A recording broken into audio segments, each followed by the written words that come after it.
the greatest. So when you put me in the past, I'll still be the latest. I am so original, I am so unique. I am so 2PBWJZ, but you can just call me Queen. Long story short, it was a high school project. I think I was like in 7th grade. And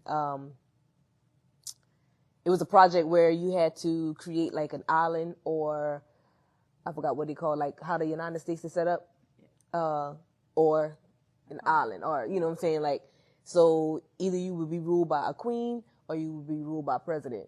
And I chose like this jungle, and I was infatuated with cats. I thought they had like this little sexy appeal, so I chose to be KweenKatt of my own island for a project that I had in 7th grade. And when I started rapping, I was signed to a company called Cherry Hill Productions, and my rap name was MC Little. But before all my songs, I would say MC Little, KweenKatt.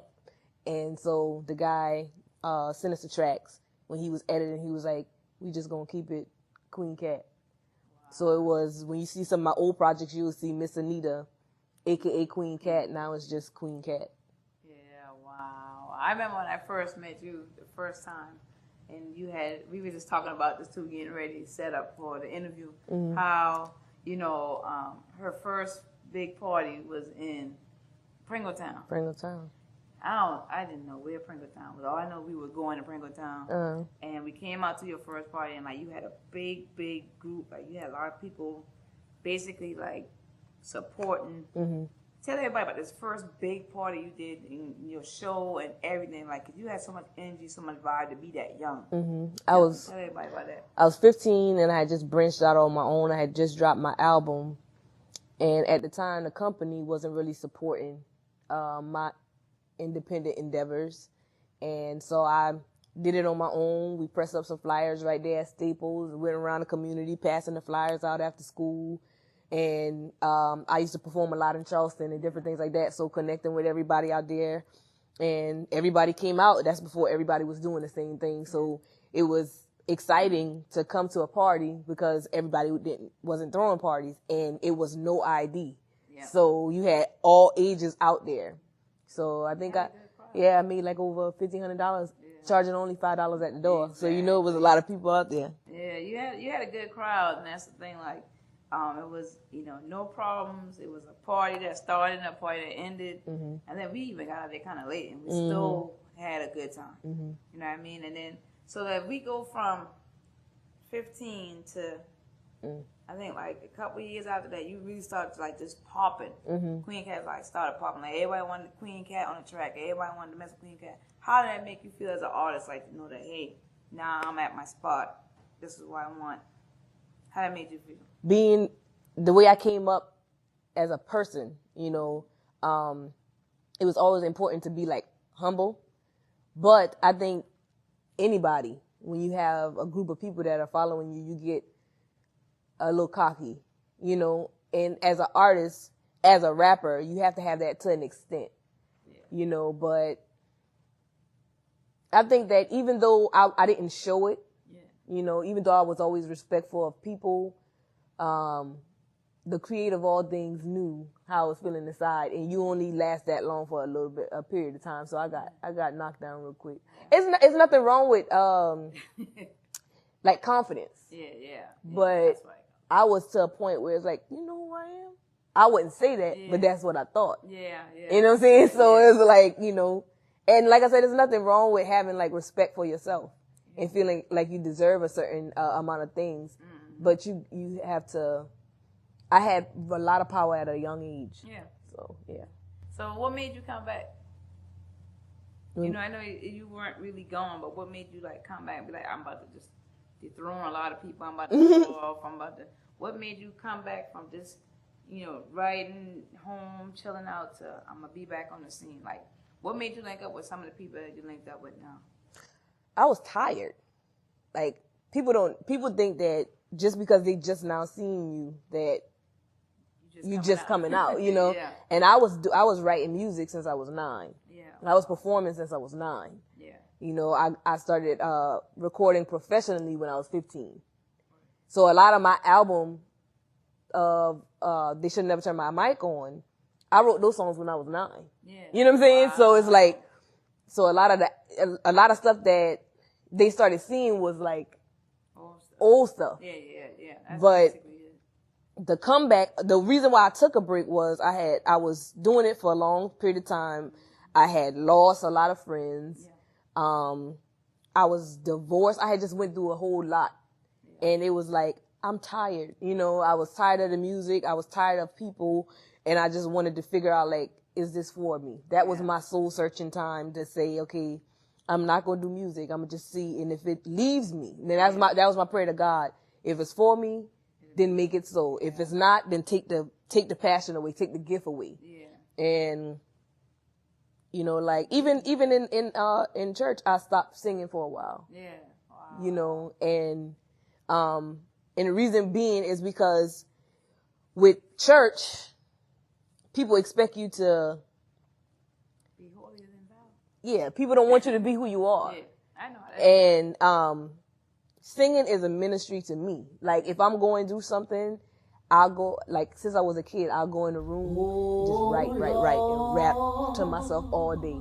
Or I'll go and I'll sing, and like my family, they'll tell you, or if she in her singing mood, something wrong. Let me sing it off, and let me rap it off. And so when you hear, like, a lot of the projects, it's relatable because it's real life. Like, I never wanted to be that artist to just put out content. You know, I want, like, people can drop, if I wanted to, you know, of course I can drop probably a mixtape or an album every month. Yeah. But I always wanted to have, like, a message. I always wanted to leave a legacy. Like, I want people to be able to put in my song when you sad, put on my CD when you happy, put on my CD when you going through. Like, cause that's what I do. Like, when you going through misery, you want to find something that sounds miserable. Okay. So when you hear my albums, you'll hear stuff like Addicted to Pain, you know, and then you'll hear stuff like Twerk Something. Yeah, it's just like like, yeah. That's how exactly. So when I decided to come back, it was like, okay, this is for me. This is my gift. Yeah. I don't care what nobody else think. And a lot of people say, I don't care what nobody else think, but you do. And like my 3 years was really like becoming who I always wanted to be, but you don't really know. You know what I'm saying? So it's like, you think you growing up and you're doing what everybody else is doing, and you kind of unique in your own way. Yeah. But okay, like people take, like, you know, I had hair down to my back. Yeah. You know? And then you cut it. Like, yeah. But I just did a blowout, and a lot of people be like, well, you got the afro, you don't have hair, and I blew it out, and it's still right here. But it's like, I had to get comfortable with being, if I feel like wearing sweatpants, that's what I'm going to do. Yeah. If I feel like putting on a cap, that's what I'm doing. I twisted my afro down. That's what I'm going to do. I still look good. Yeah. You know what I'm saying? Like, and yeah, so it's like, I'm comfortable with being who I am. Like, I'm sexy in my own way. You know? Yeah, so whether it's the baggy jeans, people be like, well, you used to have your stomach out all the time. Yeah. And when it's time, I'll still do it. Exactly. But not all the time. Exactly. I'm still KweenKatt. Yeah. Like like it's how you have to allow people to be who they are. Yeah. Exactly. Yeah. And so when I decided to come back, I was confident in who I was. Yeah. And I don't care if you accept it or not. Like, you know, if I'm in the club, I might have on sweatpants. I might have on tights. Yeah. Whatever my mind tell me to do that day, that's what I might do. I think what a lot of people fail to realize is when you want something from anybody, not saying that that's what he wanted me on his team or anything like that, but when you want something from anybody, whether it be a relationship, it might just be you might want to talk to a certain person. You got to find a breaking point or an interest way. To where, like, if a man is trying to pursue me, I get it all the time. You in my inbox. You want to talk to me, right? But I'm like, boom, I'm having an event. October 27th. Yeah. And you don't show up, but you want me to come to your house, or you want me to let you come to my house and chill. Exactly. That's not going to happen. Word. So it's like, if I already know that you're not interested in what I'm interested in, then it's not going to work. Yeah. So what made J.Paul different is he never reached out to me on a music tip. Yeah. Ever. If he did, he probably asked me in the beginning about music, and when he realized, when I told him, nah, I'm not doing that no more, whatever the case might be, because it was years ago, he didn't stop there. And he would inbox me every day or every month. But every blue moon, he would, and that's kind of like what helped me to come back. Cause it was like, okay, people still know about me, or people still want to hear music or whatever from me. So it was people like that gave me that boost to come back and say, okay, well, people do want to hear what I have to say. And that's what made him stand out versus people just coming and saying, hey man, we need to hit the studio. Hey man, I need, like, when you're going through, or just in general, people who are in a certain position, like, you don't come at them asking for something. Exactly. Come at me with what you can give me. Not saying that, not like me going to CTC. Yeah. You know, like. I know a lot of people mouth probably drop. Yeah. It's like, what? How you gonna go to CTC? Mm-hmm. Like my thing was, like I told him, like, I don't need anything from you. Yeah. You know, I know how to be an artist. I do my own shows. I play my own tours. I do this. You know what I'm saying? I write my own music. I can record wherever, but I just need videos. That's what I need from you. Yeah, because I heard you were coming over. So, you know what I mean? That's like a big thing for people, because some people don't know, like, the history of KweenKatt. You know what I'm saying? And then to work with a talented artist as, you know, J.Paul, or, you know, just him being, you know, a manager type, you know, engineering, everything, an artist too. Like, that's a good collab right there. You know what I'm saying? But, like, now that you're back and you're doing, I keep saying back because a lot of people might say, you know, she ain't been out of the wild, but it's like coming back to the roots of what you love, and that's the music. Now you here, we in a spiritual home. I don't know if y'all can see this, but we're here. See, we in the purple. So that's, you know, like, you know, Big Brian said, royalty. You know what I'm saying? Now you back to your roots. You came back here. You're doing your music. You're doing your ministry.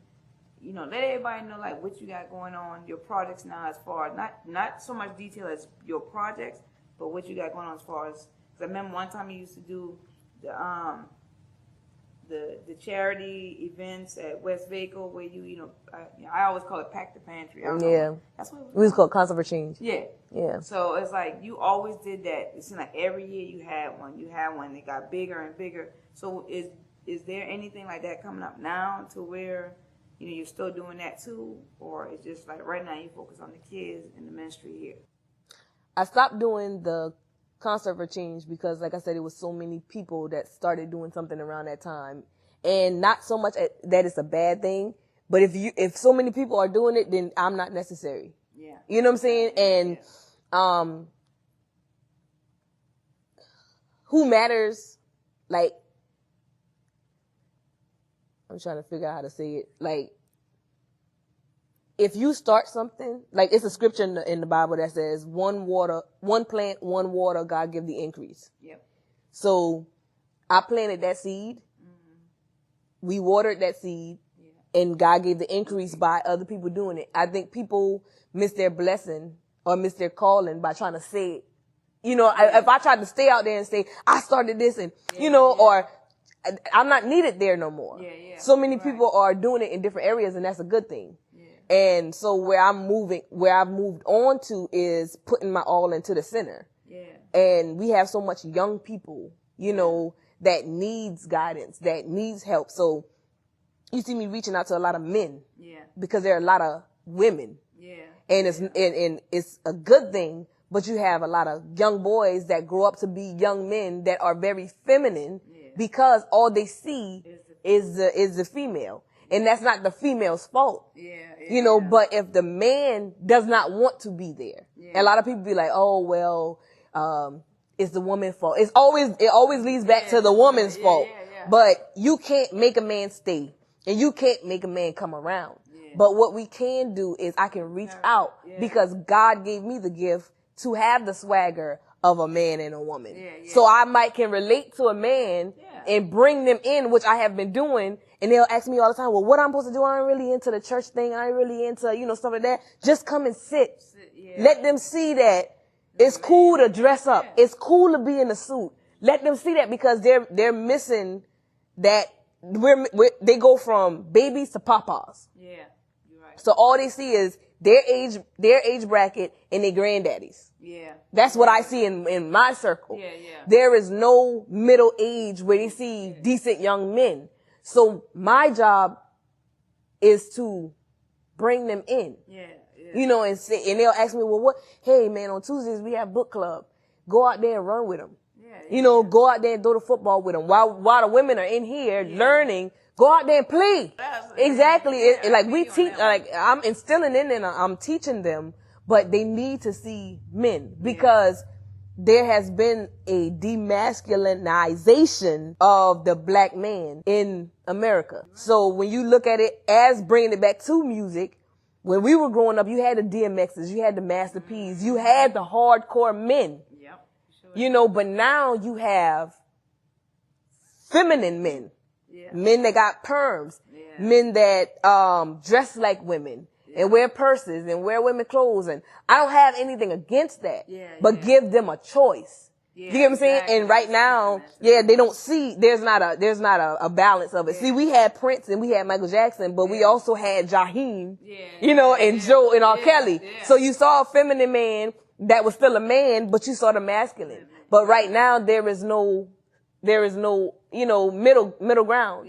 So what I do here is I'm in charge of the youth and like the coordination of everything, you know, so like just setting up different things to make sure that they're staying active. And like I told you guys earlier, we're starting a school, you know, cause we can complain about different things that's going on in the public school. But what are you doing? They're not teaching Black history in school. In the Black history that they are teaching, they're telling you that your ancestors came over here to work for free. Willingly.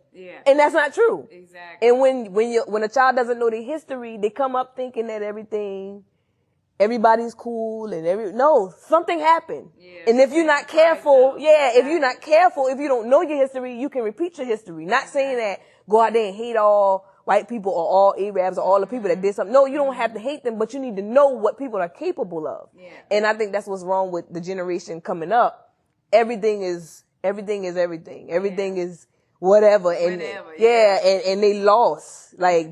So what I do now, not so much as going out in the communities anymore. I don't need to do that. That's taken care of. Other people are doing that. So right now, let's build up the generation that's coming after me. Like my son, I gave him like a computer program and a microphone, stuff that I didn't have. So you can get the same. Now he not making music like he should. You know what I'm saying? But it's the point that you have it. Songs used to be like 3 to 4 minutes long. Now songs are literally like 1 minute and less. So how can you have a chorus? Like it's You know, we used to have 7-minute songs, and now we got songs that don't even. You get from the first minute to the second minute, and then you even know what the song's about. So now you gotta go home and figure out, but what's the song about? Nothing. You know? It's about programming the child's mind, and it's about getting the streams. Like everything, what I did in my 3 years was study, marketing. So if I make a short song, they got a tight beat. Songs so doggone short, I ain't get a chance to feel it. I ain't get a chance to vibe to it. So what I'm gonna do? I'm gonna repeat. I'm gonna repeat it. So the person is programming their mind and ends up liking the song because I didn't listen to it so much because I think I like it. I don't know if I like it. So you have these kids that's on YouTube, that's on Spotify, that'll repeat a short song over and over again, and by the end of the day, they can say that whole song, you know, and that's helping the artist because they have that stream. So you got 1 million streams off of probably 100 kids. Just trying to figure out exactly. So it's a marketing tactic. Like, where you see females and the music industry going at the state it's in now? Finally feel like it's in a good spot as far as female rappers, because it's a variety of female rappers, and it's hard when you just had like the Lil Kims, the Nicki Minaj, you know, the sexy appeal. You know what I'm saying? Long as it's a balance in everything. I think hip hop as a whole will be better when they have a balance. Right now you have the Young M.A's, the Dej Loafs, Cardi B's. It's a variety. Like, let people choose. You know, don't make me somebody else. Let me be who I am. So I think female hip hop is really good right now. How Maya Angelou used to say, you know, stand your ground and your place in this world. You know what I mean? As a female, like where do you see most of the images that they give off for our young females? Everything has a place. That's how I look at life now. And like it goes back to balance. Like we can complain about, if all you saw was being a thought your whole life, I can't blame you for what you put out. You know what I'm saying? But what I can do is expose people to other things. Yeah. So when you hear, you know, my album and you see my videos, you might see some version of sexiness, and then you'll also see a version of classiness. Yeah. You know, because that's just life. It's polarities, you know? Yeah. And I think that's, if everybody plays their role, if everybody do their part, then everything is my job, it's your job to expose kids to other things. Exactly. But if all you doing is complaining about the situation, then, you know, of course, it's of course, you know, so I get kids now, like, my niece just started wearing her afro out because of me. Yeah. I didn't say, oh, you need to wear your afro. She just saw that I get up in the morning and I might spray my little fro. Yeah. I don't even pick it sometimes. Yeah. It's too hard. Sometimes they get this thing that, oh, your hair nappy. You can't wear it like that. But it looks good. You know what I'm saying? Yeah. So like I said, that's why I was asking you, like, when you get, like you said, a balance. We got kids that don't want to leave the house. Girls that ain't gonna leave the house unless they hair fixed. You got girls that ain't gonna rock a afro. They rather rock a wig. It's easier. It's easier. Yeah. Well, I mean, I just feel like kids shouldn't wear wigs at a certain age. Exactly. You know what I'm saying? I just think you should be in high school wearing a wig. I don't think you need to be in middle school. Yeah. That's my personal opinion. But like you say, you know, when they hear your album and they see your videos, it's like you giving off what you want to give off into the universe. Exactly. As far as, like you say, you playing your position as this. It raises a village. It takes a village to raise a child. So in the hip hop community, it's like that. But you see, some of our music, like we were talking about earlier, is we have all this influence as far as artists, but don't know. How you feel about that? I say affirmations like daily. One of my affirmations is to be more influential. A lot of the people that have the influence don't want the influence. They just want the money. Yeah. And they don't want the responsibility. Years ago, like in the 90s, rappers could say, hey, it's your job to raise your child, not my music. Yeah. But now it's hard as a parent when I've literally not had Wi-Fi intentionally. Child did not have a cell phone, but he could still tell you everything that came on the radio, word for word. Yeah. You know, who the artist, what their name is, how old it is, because they work on tablets. They barely use paper. You don't even gotta buy paper too much for school no more because they use tablets. So in their free time, I could get on Google and I could look this up and I could do all this stuff. It's impossible to protect your child from social media and from, the government, basically. It's impossible, you know, so it's up to the artists to take responsibility, you know, for what they're putting out. But you have a generation of children, because that's who it is right now that's popping, more rich rappers now than it has ever been. Yeah. So they ain't worried about your child, they worried about their money. Yeah. And that's what we have to compete with, you know, and it's kind of selfish for us to say you got to be more responsible when all they trying to do is get a check.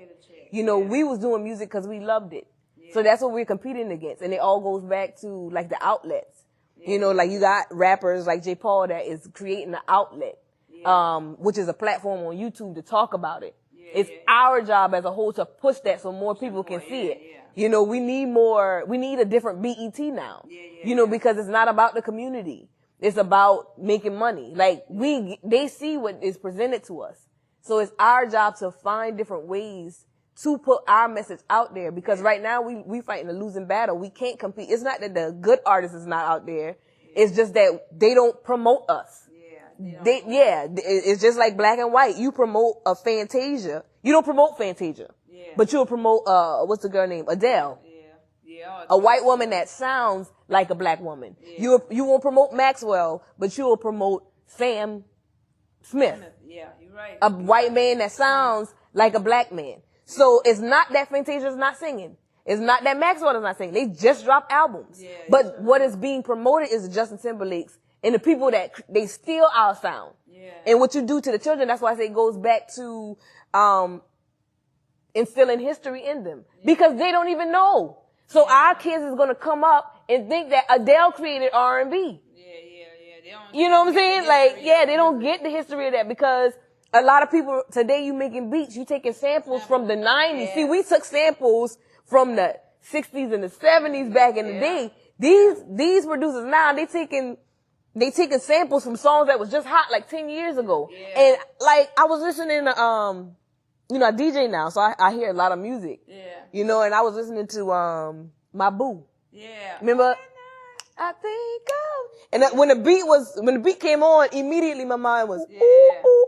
I was like, Future took the sample. But I didn't even know that. Yeah. I didn't know it until I was listening to the song and my brain started singing his song. Yeah. And it's like kids these days, they don't even, like, it's sad because if we not careful, if we don't create the outlets, you know, our own networks and different things like that, that's where we should go. You know, like, so you got people like Uncle Luke that was shunned back in the day by BET, you know, but he had to fight his way into it. Yeah. Like right now, we don't have no TV shows that showing music videos. We don't have none of that. Add me to your Spotify and Pandora playlists.